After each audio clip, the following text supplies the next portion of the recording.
Hello everyone, welcome back. We did it. We went through the thing there. We got our champion mat. We got our promo. Awesome. We did it. I know I was going to do a bit more with setting things up for uh, the deck, but we can kind of get to that in a bit here. But to start things off, what did I play? Set championships are always fun. They're always localized, so it's very much what you think the metagame is going to be. I have had not as much time to play in local events as I would like to have recently. Been busy doing coaching and other things, which will be coming soon, informationally and otherwise. So consider this a kind of spoiler that something's about to be happening. But I've been hearing that a lot of Ruby Sapphire has been popping up in my local metagame, but that also means that a lot of Ruby Amethyst players have been coming to the forefront to push it out. So I didn't expect to see much Ruby Sapphire because I feel like I haven't been playing there. So not as much Ruby Amethyst Amber Steel being played. So the Ruby Sapphire people didn't have anything to prey on. So I went back to kind of square one. And here we are, sad songs. Well, why is it sad? Well, because we have Sad Beast Tragic Hero involved again, and I could have been happier to play it. And you'll note here one of the biggest inclusions is Lantern.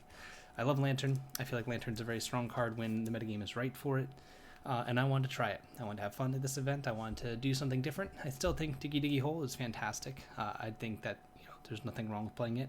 Probably going to try playing it maybe this weekend, which I'll get to in a little bit about that later this week at the Southside Gaming 10K/5K weekend, where there's two events, one Saturday, one Sunday, one's a 5K, one's a 10K. It's going to be awesome. I will be there. Come say hey if you're going to be at the event. If not, I will, post a recap of how it went, hopefully with another champion first place finish coming there. But I don't think I'll be playing this exact deck. This one's kind of more for a localized metagame.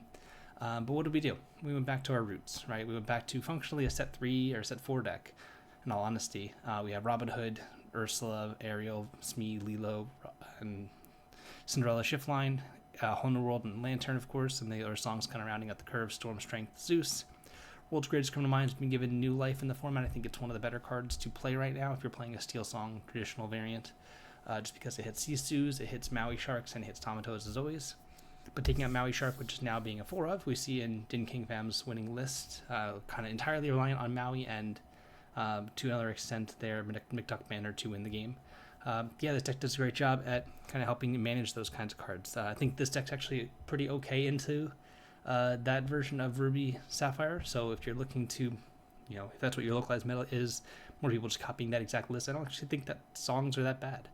You basically have to contend with Maui Shark and make sure you don't lose to McDuck banners, which Beast Tragic Hero isn't the greatest at fighting McDuck banners when it's not damaged, but I've definitely had situations where I've damaged it myself to make it so that they had to actually deal with it. So I could use the 7 strength on it, along with maybe a 1-cost Robin Hood to kind of challenge in, kill McDuck banners. But yeah, I played against, on my notes here, a lot of Ruby Amethyst. I didn't play against Ruby Sapphire at all, which was, again, my kind of expectation. I played against the Dwarven Mind matchup round 1, Ruby Amethyst, Emerald Amethyst, Ruby Amethyst, and then Steel Songs in the final. So I actually played a mirror match type. They were more low to the ground. They're actually using the song that gives resist 2 along with, I keep calling it the chicken. I'm so bad at this. I didn't come prepared for this exactly today.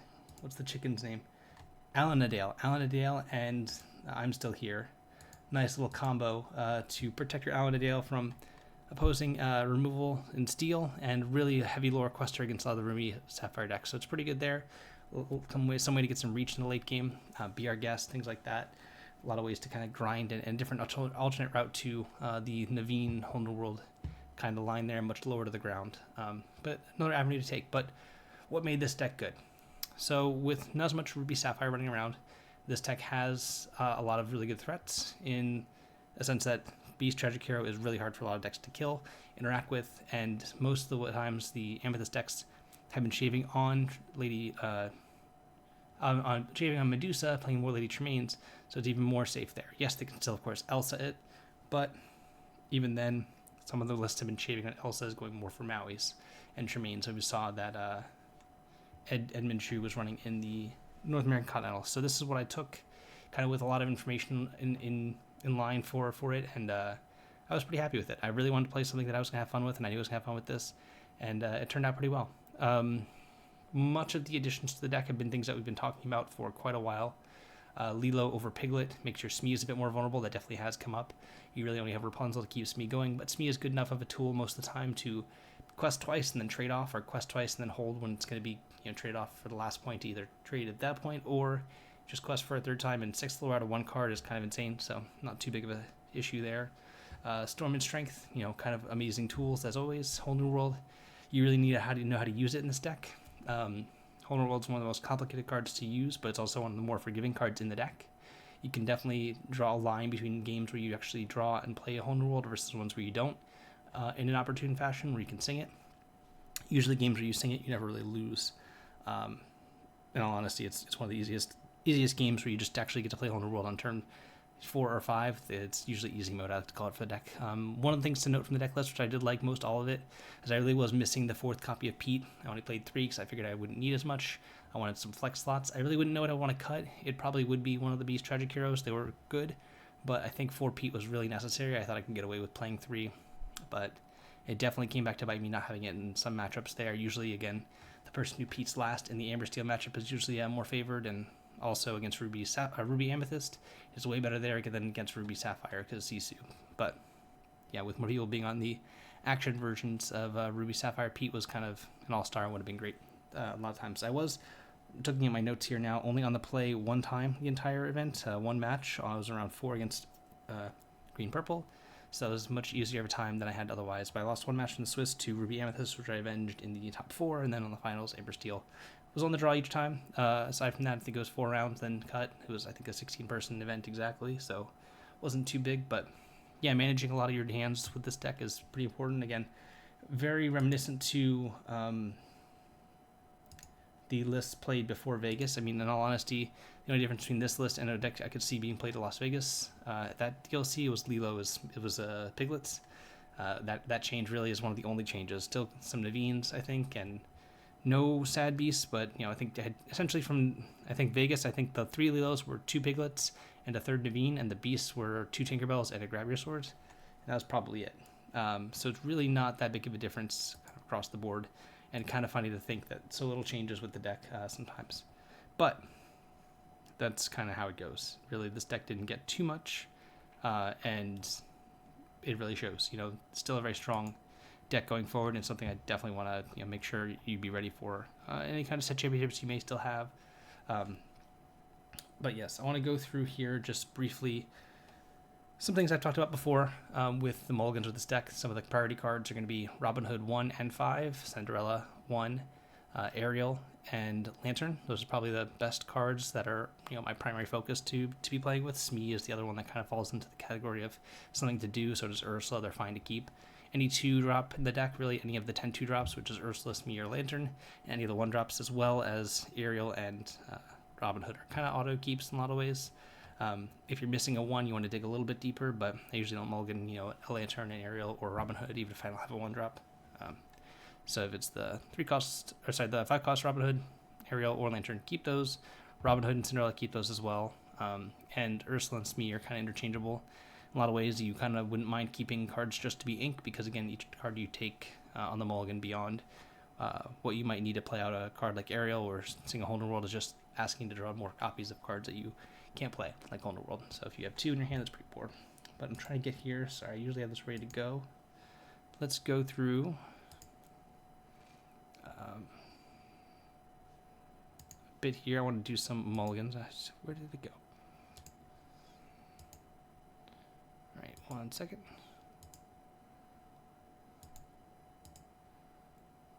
Okay. So let's get this here. Mind me for just a moment while I do some more behind the curtain things I normally would be doing beforehand, but there is a lot to go through today. Let's get rid of this. I'm using Dreamborn here, just the simulation tab is a good way to practice. So typically speaking with this kind of hand, you want to kind of plan out what you're doing. Right now we have Cindy and Robin Hood and Stormy John, Rapunzel, Ariel are all good.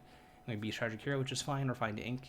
I'm typically not a very big fan of keeping Whole New World in my opening hands ever, except if I have a Robin Hood shift line and I'm on the play. I never keep Whole New World going second ever, and on the play only if I have an immediate shift line available to play it. So if I have Robin Hood 1 and 5, if this is Robin Hood 5, I probably would consider keeping the entire hand. But as a beast, I think I don't want the Robin Hood or the Whole World, and I don't think I need the beast.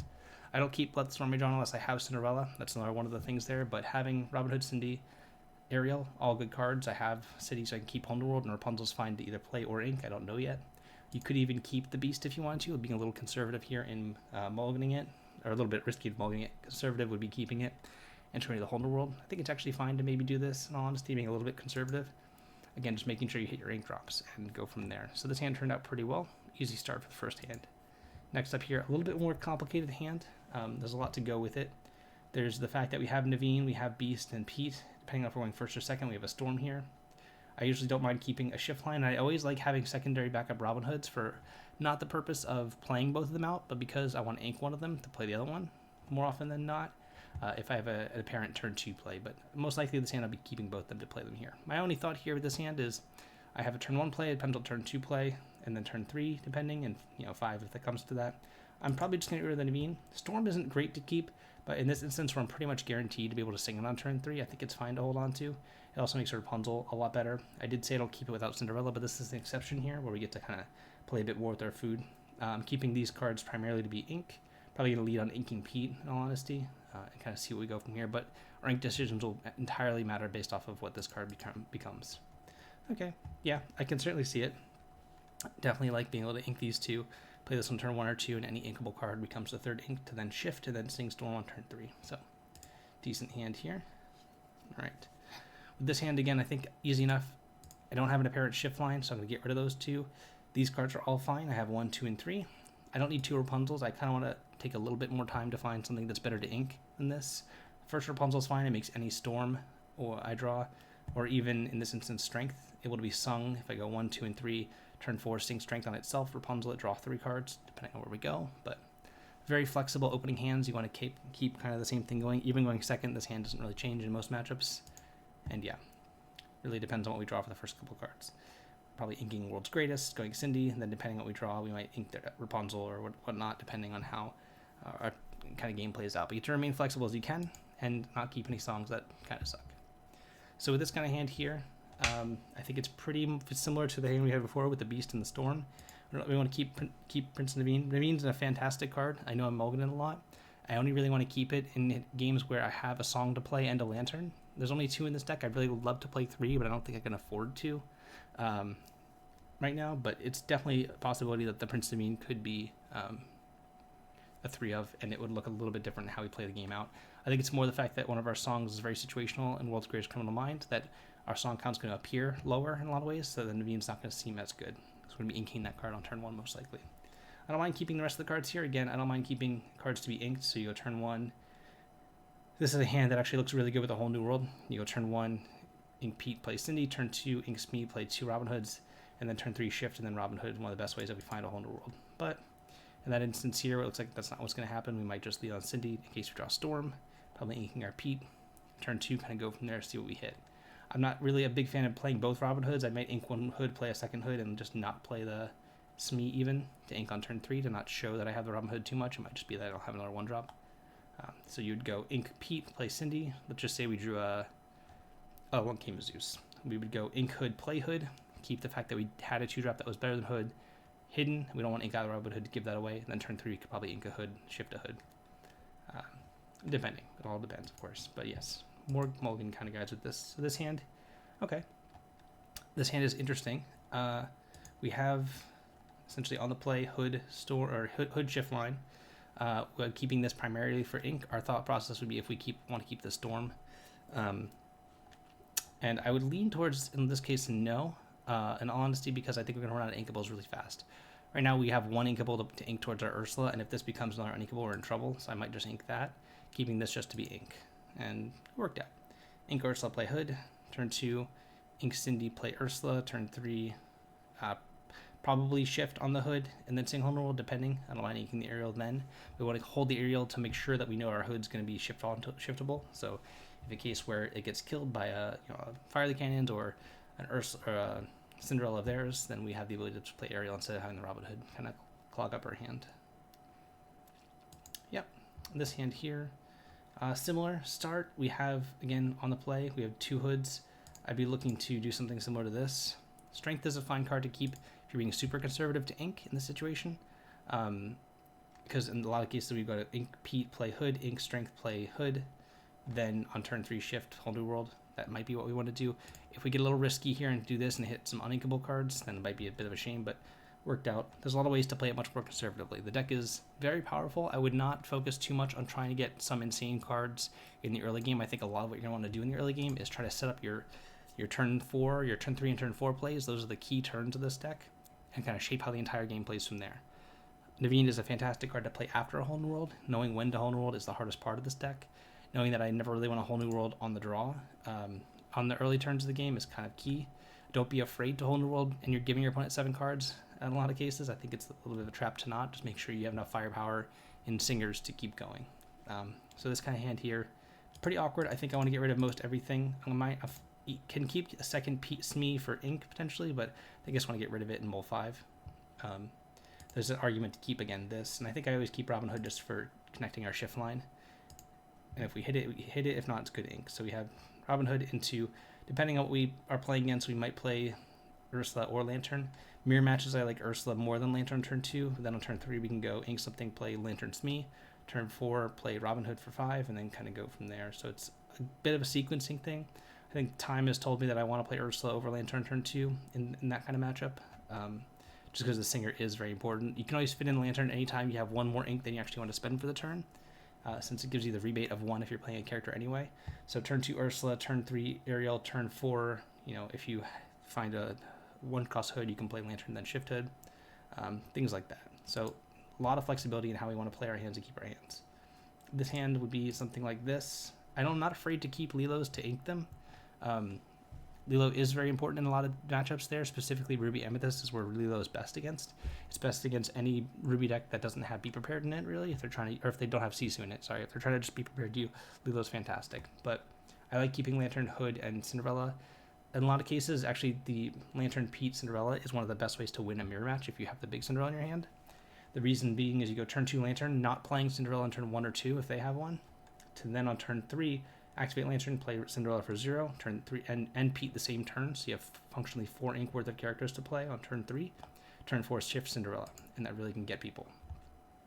Unfortunately, we found the Naveen after mulliganing the Robin Hood, or mulliganing the Whole New World, but still, totally fine. Probably inking our Lilo, playing Cindy, inking Pete, playing Lantern, and then turn 3, we have Robin Hood, Naveen, Rapunzel to kind of figure out what we want to do. First couple cards would determine how that played out. But yeah, that's a lot of the mulligans here. Let's do this last one. We have, again, not wanting to keep Whole New World. I think my inclination would be just to keep these 2. We have so many cards to draw to. We have Cindy, Robin Hood, Lantern, Ursula, Smee. Are all good cards to hit from this position, so I don't mind keeping a few cards. I want to keep more songs to make my Ariels better and see if it works out. Yeah, Ariel, Cinderella.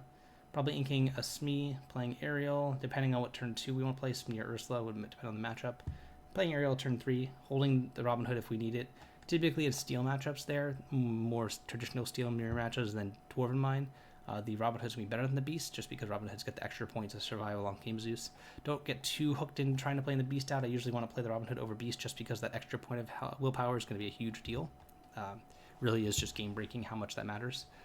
If you get into a spot where you think you can Beast or Robin Hood and have to ink one or the other, depending on how your hand is constructed, maybe it's right to try the Beast out. It's not always incorrect, but I usually lean towards wanting the extra willpower in there.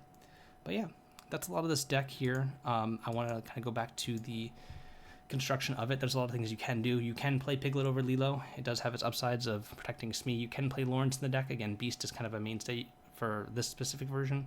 I could easily see removing Beast, Tragic Hero, and Lantern from the deck, playing like 3 Lawrences, and maybe the Lanterns are going to be a couple more 1-drops.